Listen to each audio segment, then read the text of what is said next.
एखादा बिंदू काढला आणि त्याच्यामध्ये या बिंदूमधून समजा 2 पेक्षा जास्त मी किरण काढले, काय काढले? किरण. काय काढले? किरण. तर या बिंदूतून 2 पेक्षा जास्त जर किरण काढले तर या बिंदूला म्हणतात शिरोबिंदू. काय म्हणतात? शिरोबिंदू. काय म्हणतात? शिरोबिंदू. आणि आता बघा हा कोन तयार झाला ना? Yes sir. झाला का नाही? हे रेषाने आहे, ही जागा तयार झाली ना? Yes sir. याला काय म्हणायचं? कोन. काय म्हणायचं? कोन. काय म्हणायचं? कोन. कोन शिकताना आपल्याला माहित पाहिजे की कोनाचे प्रकार किती, कोनाचे प्रकार कोणते आपल्याला माहित आहे. काय माहित आहे? लघुकोन, काटकोन आणि विशाल कोन. फक्त 3 कोन आपण 4थी पर्यंत शिकलो. किती रे? 3. लघुकोन, काटकोन आणि विशाल कोन. पण आता आपल्याला एकूण कोनाचे प्रकार किती आहेत आणि कोणकोणते आहेत हे अत्यंत मजेशीर शिकायचं आहे. त्यासाठी बघा मी या ठिकाणी वर्तुळ काढतो. झाला वर्तुळ? Yes sir. आणि इथे एक केंद्र काढतो वर्तुळाचा. याला आपण थोडा वेळ म्हणू शिरोबिंदू. काय म्हणू? शिरोबिंदू. काय म्हणू? शिरोबिंदू. आता तुम्हाला काटकोन माहितच आहे. काटकोन माहित आहे का नाही? Yes sir. काटकोन माहित आहे. मी या वर्तुळाचे 4 भाग करतो पहिले सारखे. किती 4 भाग? Yes sir. केले की नाही? Yes sir. एक 4 भाग केले. कोणाचे 4 भाग केले? Yes sir. कोणाचे केले? वर्तुळाचे. मग हा काय झाला? एक पाव. काय झाला? एक पाव. दुसरा पाव. हा तिसरा पाव. हा चौथा पाव. किती पाव तयार झाले रे? 4. पण आपल्याला माहित आहे हा एक काटकोन तयार झाला, हा दुसरा काटकोन, हा तिसरा काटकोन आणि हा चौथा काटकोन. आता बघा मी याला काटकोन करतो. याचे माप किती? 90. मग वर्तुळाच्या एका पावाचे माप किती? 90. 90 अंशाला काय म्हणतो आपण? 90 अंशाला काय म्हणतो? बाबा 90 अंशाला काय म्हणतो? कोणता कोन म्हणतो? बरोबर आहे. कोणता कोन? 90 अंशाला काय म्हणतो? म्हणजे वर्तुळाच्या एका पावात किती कोण अंशाचा कोन असतो? किती अंशाचा कोन असतो? 90. त्याला काय म्हणतो? एक पाव. कोणता कोन म्हणतो? अरे 90 अंशाच्या कोनाला कोणता कोन म्हणतो? काटकोन. कोणता कोन म्हणतो? काटकोन. हा एक काटकोन झाला. आता दुसरा काटकोन आहे. हा किती अंशाचा आहे? 90. मग किती पाव मिळवले? एक पाव आणि 2 पाव. या वर्तुळाचा अर्धा भाग झाला. मग दोन्ही या अर्ध्या भागाचे माप किती? 90 आणि 90 किती झाले? 180. या ठिकाणी 180 लिहितो. लिहितो? या पावाचे माप 90, या पावाचे माप 90. 2 पाव मिळून अर्धा झाला. अर्ध्याचे माप किती रे? 180 अंश. आता बघा 1 पाव, 2 पाव आणि 3 पाव. इथेही 90 लिहितो. किती काटकोन झाले? 1 2 3. तिन्ही काटकोनाची बेरीज किती? 270. किती रे? 270. 270. म्हणजे 1 पाव, 2 पाव, 3 पाव. 270. 3 पाव म्हणजे काय? अर्धा पाव का पाऊण? पाऊण. किती रे? पाऊण. मग पाऊण कोणाचे माप किती? 270. किती? 270. किती? 270. बघा काटकोन काटकोन काटकोन काटकोन काटकोन काटकोन. आता चौथा वाला पाव तो सुद्धा काटकोन आहे. मग 90 अधिक 90 अधिक 90 अधिक 90 किती रे? 360. किती? 360. किती पाव झाले? 1 पाव, 2 पाव, 3 पाव, 4 पाव. मग एखाद्या वस्तूचे 4 पाव मिळवल्यावर पूर्ण होते. काय होते? पूर्ण. हा पूर्णता माप किती आला? 360. आला 360. आता बघू. आता बघा आपल्याला काय काय भेटलं. पहिले काय भेटलं? शून्य कोन. काय भेटला पहिला? शून्य कोन. शून्य कोन. त्याचे माप किती? 0 अंश. किती रे? 0 अंश. शून्य कोनाचे माप किती? 0 अंश. आता शून्य कोनाच्या नंतर दुसरा कोन भेटला नाही, पण तिसरा कोन भेटला आपल्याला. कोणता भेटला? काटकोन. Very good. त्याचे माप किती? 90. किती रे? 90. मग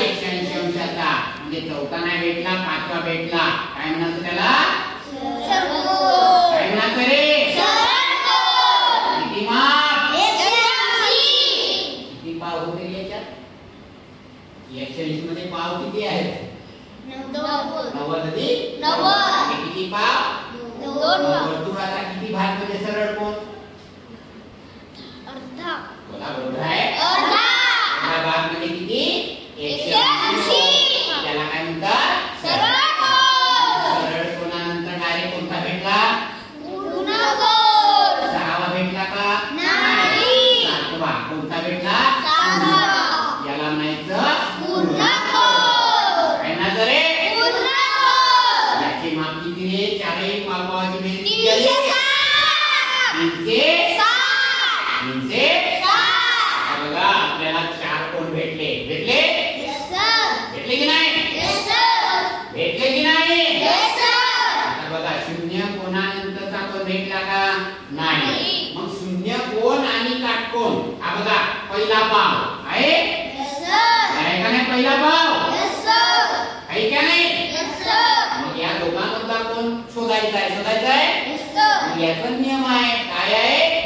शून्य कंशापेक्षा मोठा पण 90 अंशापेक्षा लहान. काय म्हणतात त्याला. काय म्हणतात. Very good. शून्य अंशापेक्षा मोठा पण 90 अंशापेक्षा लहान. काय म्हणतात त्याला. काय म्हणतात. लघु. Very good. लघु. नियम काय आहे. शून्य अंशापेक्षा बोला. शून्य अंशापेक्षा पण कोणापेक्षा लहान. काटकोनापेक्षा लहान. याला काटकोनाला काय म्हणतात 90 अंशापेक्षा लहान. भेटला लघुकोण. मग काय आहे काटकोन. हा भेटला का. मग काय भेटला याच्या मधला शोधायचा आहे. मग हा काटकोन आहे. काटकोन आणि हा आहे सरळ कोन. याच्या मधला कोण शोधायचा आहे. शोधायचा आहे. मग काय आहे नियम 90 अंशापेक्षा मोठा पण 180 पेक्षा लहान.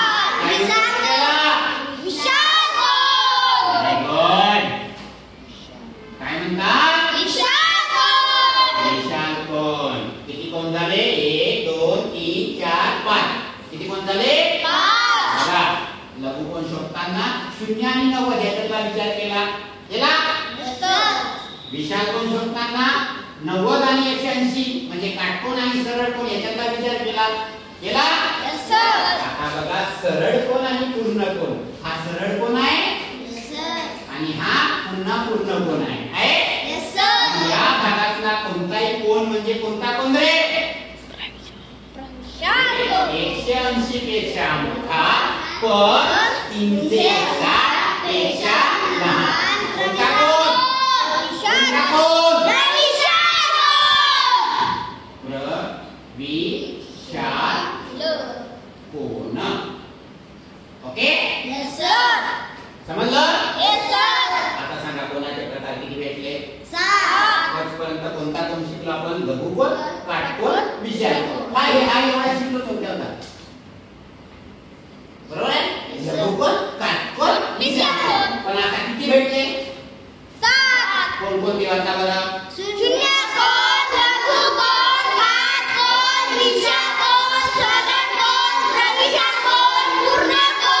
शून्य कोणाचे माप 0 अंश म्हणा. लघु कोणाचे माप 0 अंशापेक्षा मोठा पण 90 अंशापेक्षा लहान. काटकोनाचे माप 90 अंश. मग विशाल कोणाचे माप 90 अंशापेक्षा मोठा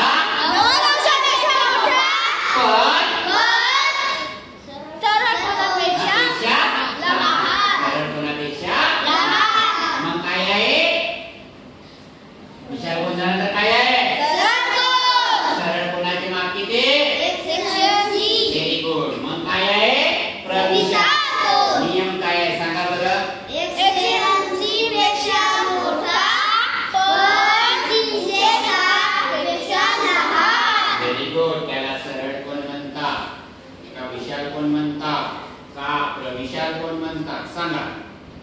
180 पेक्षा मोठा पण 360 पेक्षा लहान. कोणता कोण. कोणता कोण. आणि हे चारही कोण मिळवल्यावर कोणता कोण भेटते. एखाद्या वर्तुळाच्या मापाची बेरीज 360 असते म्हणून पूर्ण कोणाच्या मापाची बेरीज किती असते. 360.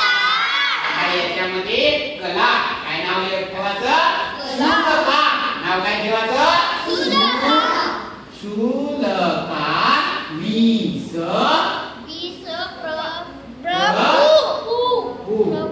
बरोबर आहे. याच्यातलं याचं माहित आहे मला.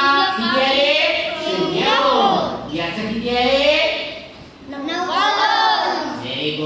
याचं किती आहे 180. याचं किती आहे 360. आता हे नाव माहिती आहे शुल्काधीश प्रभू. काय नाव लक्षात ठेवायचं शुल्काधीश प्रभू. आता मला कुणाचं माप शोधायचं आहे याचं. कोणाचं म्हणजे ल म्हणजे काय ल म्हणजे काय लघु कोणाचे माप किती 0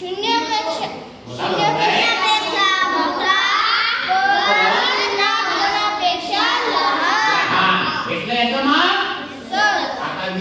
व्ही म्हणजे विशाल कोणाचं माप लक्षात ठेवायचे हे दोन शब्द सांगा.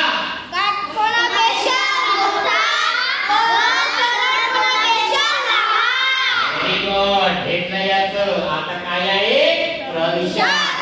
सपू लक्षात ठेवा. सपूच्या मध्ये प्र आहे